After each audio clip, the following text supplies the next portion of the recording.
Hello. Since I fired the editor in our last episode, unfortunately that means we have no intro, and I guess that also means we have no episode either. Well, this is a very large pickle we're in, isn't it? The show must go on, but how? Oh, fine. Hello? Yes, this is Shakespeare. Can I please speak with the editor? Yes, quickly, please. Hello? Yes, I need you to come back, please. Yes, come back, now. The rest of the episodes aren't going to edit themselves. What? You want me to what? Oh, come now, things were said. Just words. Let's just move on and put it behind us, shall we? Fine. I'm sorry. Yes, I mean it. I, William Shakespeare, am sorry for insulting you and unnecessarily taking your job away from you, thus killing any sense of joy you ever had in life and burying you in a deep, dark, depressive hole. Well, when you put it that way, I guess I really do feel bad. I'm sorry. I'm terrible. I'll change, I promise. Just please come back and edit episode 12. What? You already have? Oh, thank the gods. I knew I hired you for a reason. You, sir, getting a big fat raise. How about that? Oh my goodness, I'm going to kiss you. I'm going to... You little... Yes, I love you.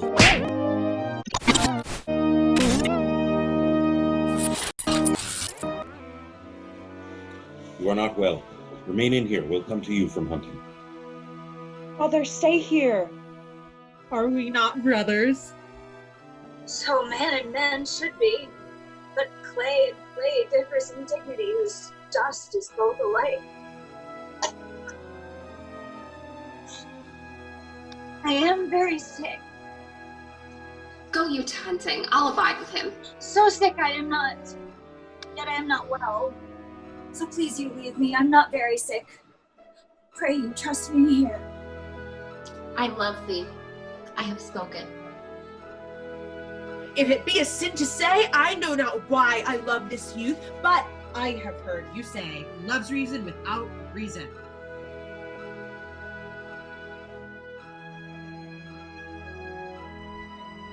Noble strain, O worthiness of nature. The breed of greatness, cowards father cowards, and base things sire base. Nature hath meal and bran, contempt and grace. I am not their father. 'Tis the 9th hour. Brother, farewell.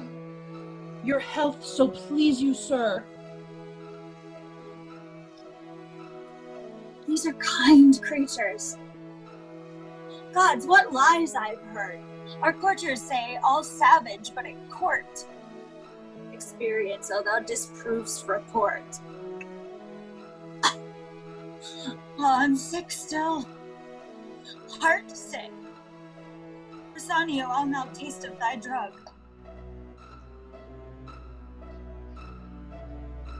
I could not stir him. He said he was gentle but unfortunate, dishonestly afflicted but yet honest. Thus he did answer me, yet said hereafter I might know more. To the field, to the field! We'll leave you for this time. Go in and rest. Will not be long away. Prithee be not sick, for you must be our housewife. Well or ill, I am bound to you. And shalt be ever.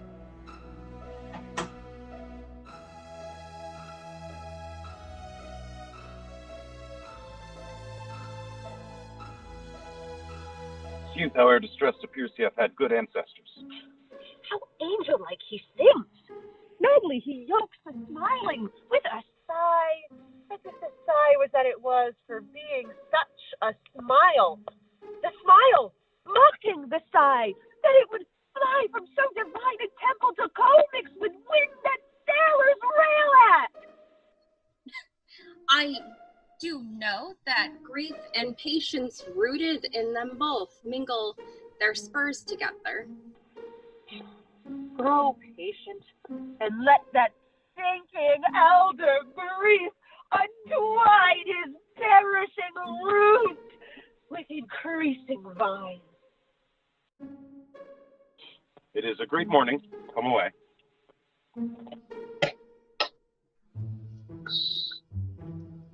Who's there? I cannot find those renegades. That villain mocked me. I'm faint. Those renegades means he not us. Hardly know him. Just Cloten, son of the queen. I fear some ambush. Saw him not these many years, and yet I know 'tis he. We are held as outlaws. Hence. He is but one. Pray you away. Now, let me alone with him.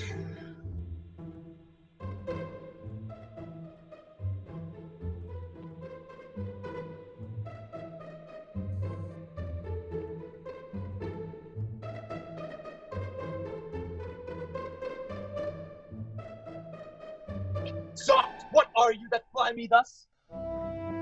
Some villain mountaineers? I have heard of such. What knave art thou? A thing more knavish should I ne'er than answering a knave without a knock. Thou art a robber, a lawbreaker, a villain! Yield thee, thief! To who? To thee? What art thou? Have I not an arm as big as thine, a heart as big? Thy words, I grant, are bigger, for I wear not my dagger in my mouth. Say what thou art.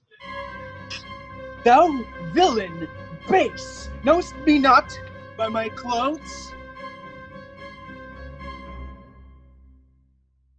No, nor thy tailor, rascal. Who is thy grandfather? He made those clothes, which, as it seems, make thee.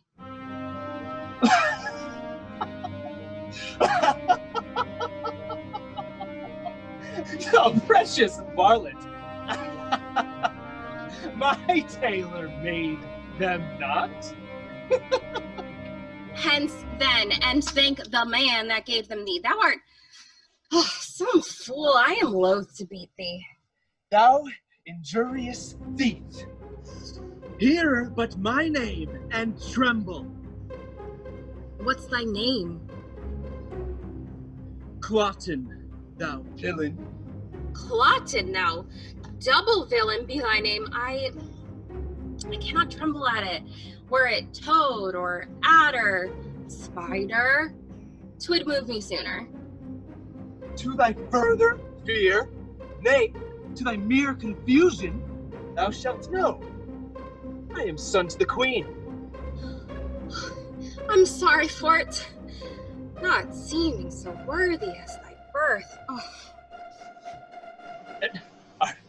Art not afeard? Those that I reverence, those I fear, the wise. At fools I laugh, not fear them. Die thee death! When I have slain thee with my proper hand, I'll follow those that even now fled hence, and on the gates of Ludstown set your heads.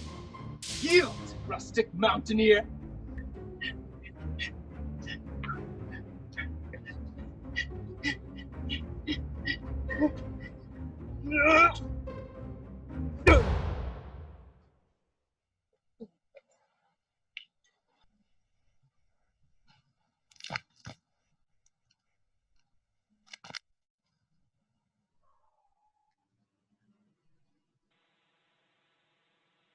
In this place we left them.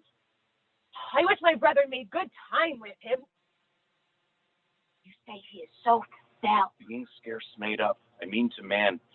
He had not apprehension of roaring terrors, for defective judgment is oft the cause of fear. But see thy brother. This Cloten was a fool. An empty purse, there was no money in it. Not Hercules could have knocked out his brains, for he had none. Yet, I not doing this, the fool had borne my head, as I do his. What hast thou done? I am perfect. What? Cut off one Cloten's head. Son to the queen, after his own report, who called me traitor and mountaineer and swore with his own single hand he'd take us in, displace our heads where, thank the gods, they grow, and set them on Woodstown. We are all undone. Why, worthy father, what have we to lose but that he swore to take our lives? The law protects not us. Then why should we be tender? To let an arrogant piece of flesh play judge and executioner? What company discover you abroad? No single soul can we set eye on, but in all safe reason, he must have some attendance. Not frenzy, not absolute madness. Could be so far brave to bring him here alone. Then good we fear. If we do fear this body hath a tail more perilous than the head. Let ordinance come as the gods foresay it! Howsoe'er my brother hath done well! I had no mind to hunt such one this day. With his own sword, which he did wave against my throat, I have taken his head from him. Throw it into the creek behind our rock and let it to the sea. And tell the fishes, he's the queen's son, Cloten. That's all I reck. I fear 'twill be revenged. With Philidor thou hast not done it. For valor becomes thee well enough. Would I had done it, to revenge alone pursued me. Well, 'tis done.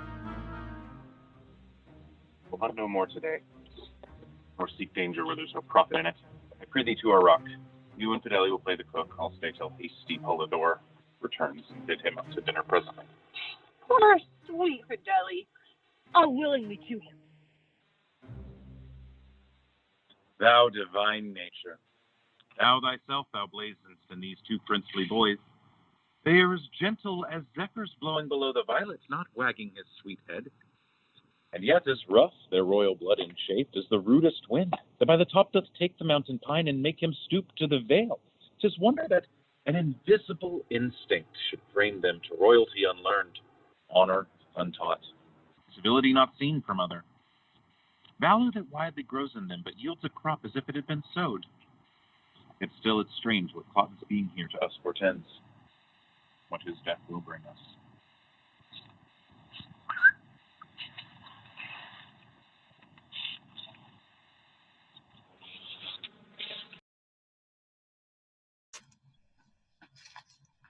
Where's my brother?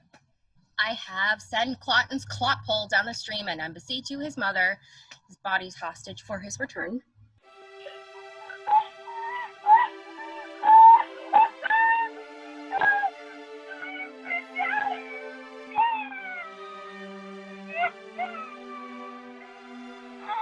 My brother, whereas be not the one half so well, as one thou grewst thyself. O melancholy, whoever yet could sound thy bottom. The Jove knows what man thou mightst have made, but thou diedst a most rare boy of melancholy. How have you found him? Stark, as you see, thus smiling, as if to fly and trickle slumber, not as death, start being laughed at, his right cheek reposing on a cushion on the floor, his arms unlean. I thought he slept, and yet... Why, he but sleeps. If he be gone, he'll make his grave a bed. With female fairies will his tomb be haunted, and worms will not come to thee. With bearing flowers all sweet in thy dead grave, thou shalt not lack the flower that like thy face. Pretty, have it done, and do not play with wench-like words with that, which is so serious.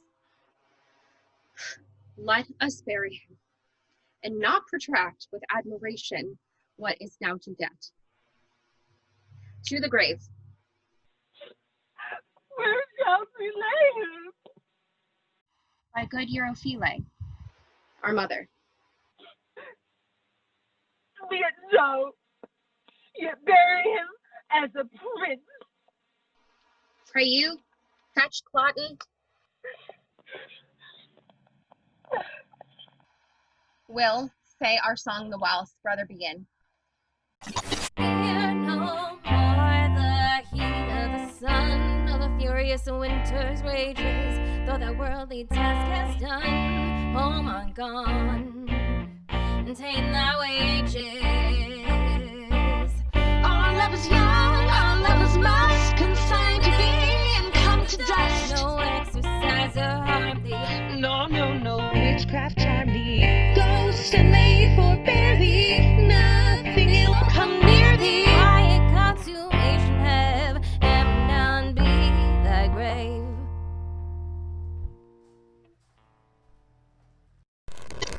We have done our obsequies. Come lay him down.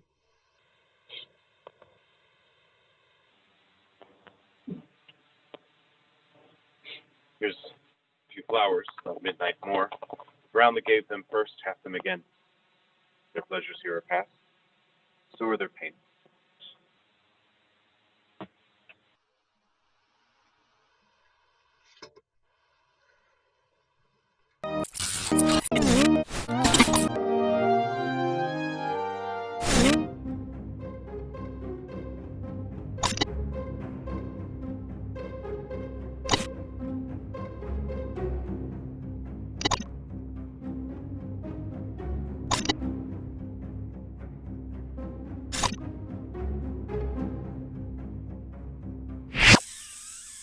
Flapdragon.